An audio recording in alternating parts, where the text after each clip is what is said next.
Student, आज हम देखते हैं अकाउंट में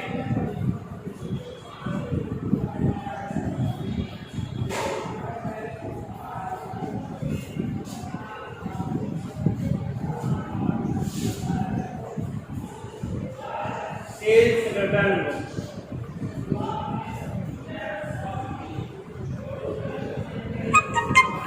सेल्स रिटर्न बुक क्या होती है? सेल्स रिटर्न बुक ऐसी बुक होती है जब एक व्यापारी के द्वारा उधार माल बेचा जाता है तो उधार माल बेचने वाली दशा में उस व्यापारी के द्वारा जो भी माल उधार बेचा जाता है और कोई माल यदि डिफेक्टेड होता है या ख़राब होता है तो उस वाली कंडीशन में क्रेता व्यापारी के द्वारा उसमें से जो भी माल उसे वापस करना हो वह विक्रेता व्यापारी को वापस कर देता है। तो विक्रेता व्यापारी के पास जो भी माल वापस आता है उस माल की प्राप्ति करके वह अपने विक्रय पुस्तक में नोट कर लेता है। ऐसा विक्रय पुस्तक में इसीलिए नोट कर लेता है जिससे कि उसे जानकारी हो पाए कि पूरे वर्ष भर में कितने माल की जो हमने उधार विक्रय किया था उसमें से कितने माल की हमारे पास वापसी आई। तो सबसे पहले हम विक्रय वापसी पुस्तक बनाने के लिए उसको कॉलम बनाएंगे।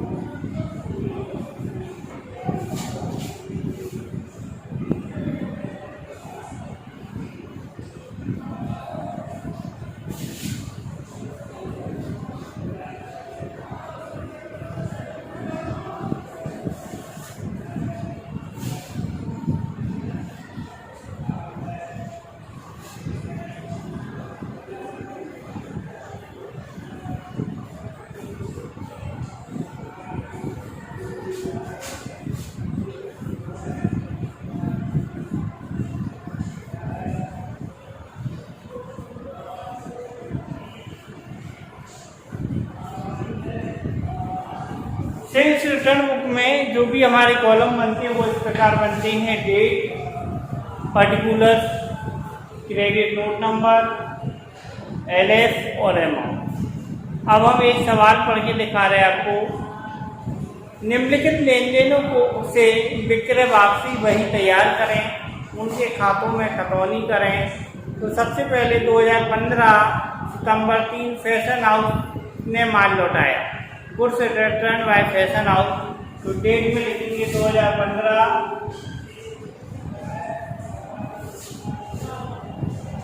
3 सितंबर। और किसने माल लौटाया? फैशन हाउस में। तो लिखेंगे फैशन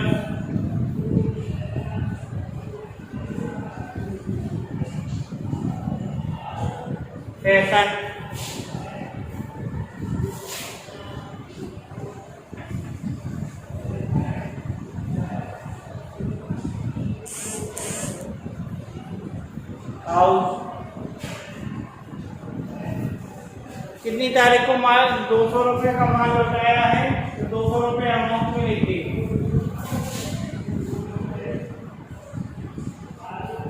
इसके बाद 18 तारीख को कपिल देव से दोषपूर्ण माल होने पर माल वापस आया, या Kapil Dev returns defected goods. उसने जो भी माल खराब था वो डिफेक्टेड था वो वापस किया। तो 18 सितंबर। किसने माल वापस किया? कपिल देव।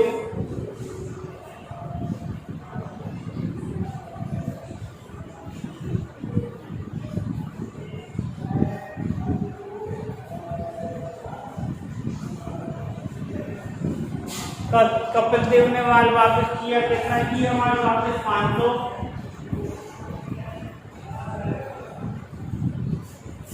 इसके बाद 28 तारीख को दीनापाल ने माल वापस किया। Goods return by Dinapal. तो यहाँ पे 28 तारीख को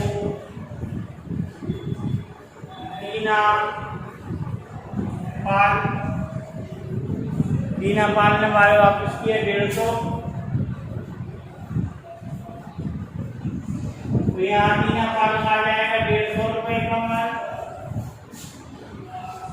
इतना होने के बाद फिर हम देखेंगे, इसका टोटल करेंगे। इसका टोटल किया जाएगा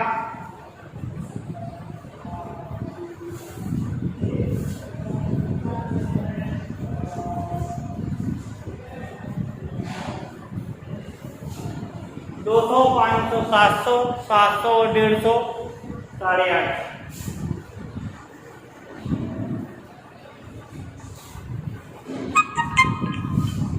इतना होने के बाद यहाँ पे लिखेंगे सेल्स रिटर्न अकाउंट।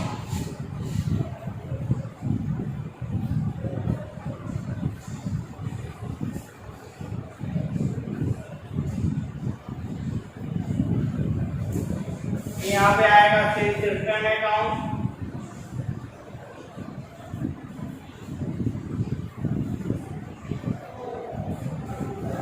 और डेट, महीने की जो अंत वाली डेट होती है उस डेट को लिखेंगे। तो हमारा सितंबर महीना है, 30 तारीख को खत्म होता है, लिखेंगे 30 सितंबर।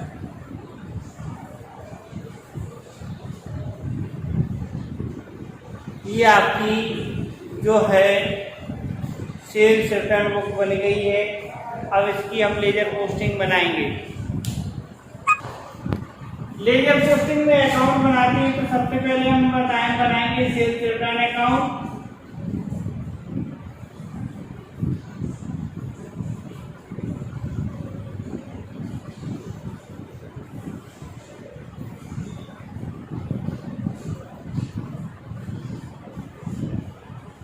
लेजर अकाउंट में 8 कॉलम बनाए जाते हैं।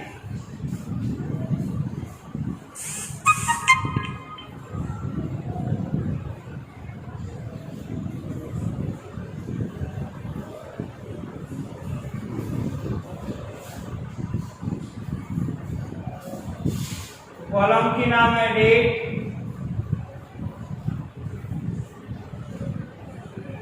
पार्टिकुलर,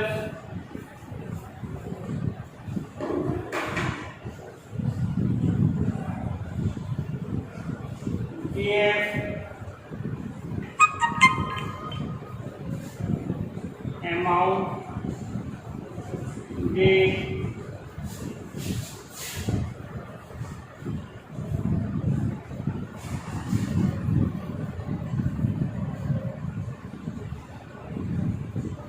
कॉलम बनाएंगे लेजर वाले। कॉलम बनाने के बाद इसी प्रकार के हम अलग अलग अकाउंट बनाएंगे।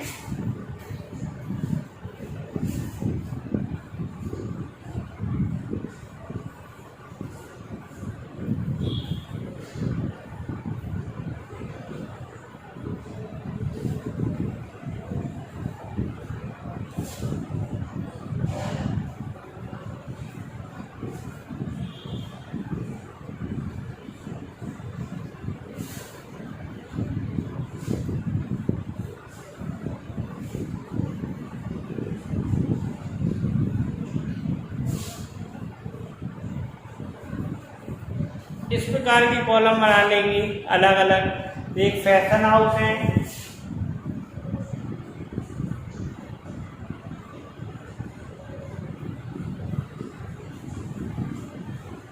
दूसरे तुम्हारे थे Kapil Dev,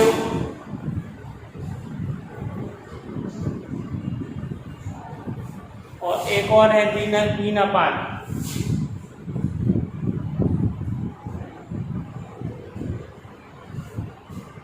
sales return account का जो बैलेंस होता है डेबिट बैलेंस होता है, तो डेबिट साइड में ही लिखेंगे 2013 30 सितंबर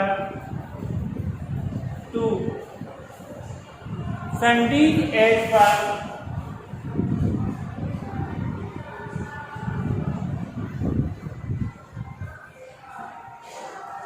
सेल्स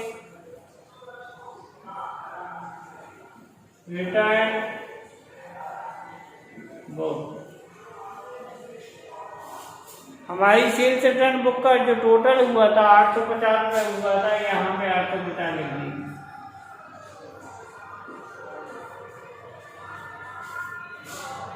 अब जो फैशन हाउस है इसकी क्रेडिट में आ जाएगा 2013।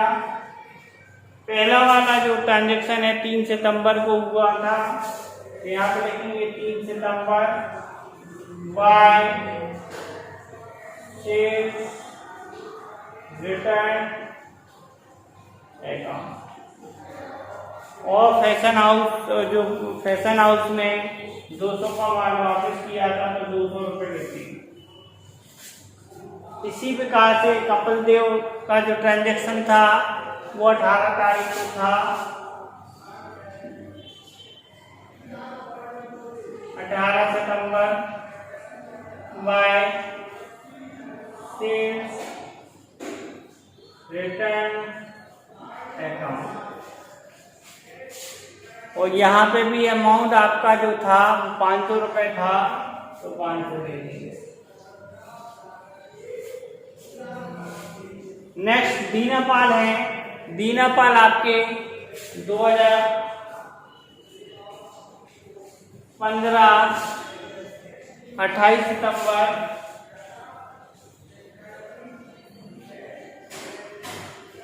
Bye sales return account